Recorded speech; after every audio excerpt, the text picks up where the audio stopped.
Assalamualaikum warahmatullahi wabarakatuh. Salam sejahtera dan salam Malaysia Madani. Bak kata pepatah, tak kenal maka tak cinta. Jadi izinkan saya memperkenalkan diri. Nama saya Aminur Syamina binti Syarizad.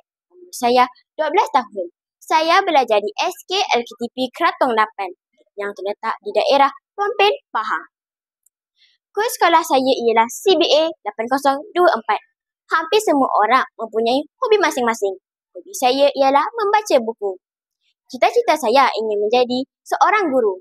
Disebabkan itu, saya meluangkan masa dengan membaca buku. Pada hari ini, saya sangat teruja kerana dapat membicarakan sebuah buku yang berjudul Hormati Guru Pendidik Berjasa. Buku ini ialah salah sebuah daripada inspirasi kerjaya. Buku ini diterbitkan oleh Shining Star Publication pada tahun 2015. Ia dicetak oleh Universe Colouring Printing pada tahun yang sama. Buku ini ialah hasil karya seorang wanita yang bernama Nurhayna Syafiah. Buku ini mempunyai 48 halaman bercetak. Jalan ceritanya sangat menarik.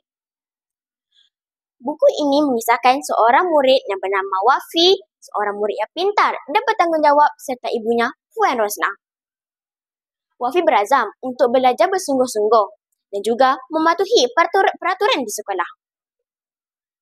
Ketika Wafi sedia dalam bahasa Melayu, Wafi terdengar ketua kelas mengarahkan semua murid bangun dan memberi salam kepada guru yang masuk ke dalam kelas. Wafi terkejut kerana guru yang masuk ke dalam kelas ialah ibunya sendiri. Puan Rosnah ialah guru baharu bahasa Melayu di sekolah Wafi. Beliau telah menggantikan guru bahasa Melayu yang telah berpindah beberapa minggu yang lalu. Sesi suai kenal sedang berlangsung. Murid-murid berkenalan dengan Puan Rosnah. Beliau juga pernah mengajar di sekolah Bukit Baharu. Setelah selesai sesi suai kenal, sesi pembelajaran sedang berlangsung. Beliau begitu komited dan bersungguh-sungguh dalam memberi keterangan kepada murid-murid. Sebelum tamat sesi pembelajaran, Puan Rosnah memberikan tugasan kepada murid-muridnya.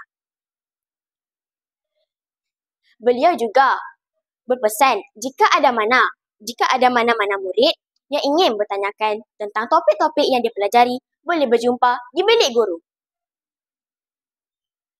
Puan Rosnah telah menegur seorang murid yang bernama Aiman. Aiman telah membuang sampah merata-rata di kawasan sekolah. Beliau juga seorang guru yang garang tetapi penyayang. Jam menunjukkan 3 petang.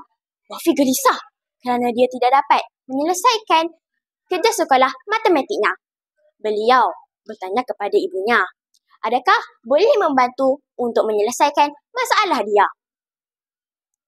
Puan Rosnah begitu sabar dalam mendidik anaknya sama ada di sekolah ataupun di rumah. Kemuncak cerita ini ialah Wafi dan keluarganya bercuti di kampung. Wafi berasa sangat gembira kerana dapat menjalankan pelbagai jenis aktiviti seperti memasak makanan-makanan tradisi, memetik durian di dusun dan pelbagai lagi. Wafi tahu neneknya ialah bekas seorang guru yang telah bersara beberapa tahun yang lalu.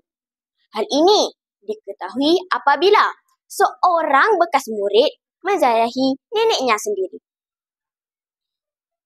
Kini barulah Wafi tahu bakat yang ada di Puan Rosnah, ibu Wafi, diwarisi oleh neneknya sendiri. Pengajaran cerita ini ialah kita haruslah menjalankan amanah yang dipertanggungjawabkan. Kita haruslah mengikuti peraturan-peraturan yang diadakan di tempat itu. Guru adalah yang menyampaikan ilmu. Kita haruslah menghormati guru seperti kita menghormati ibu bapa kita sendiri. Sekian, terima kasih.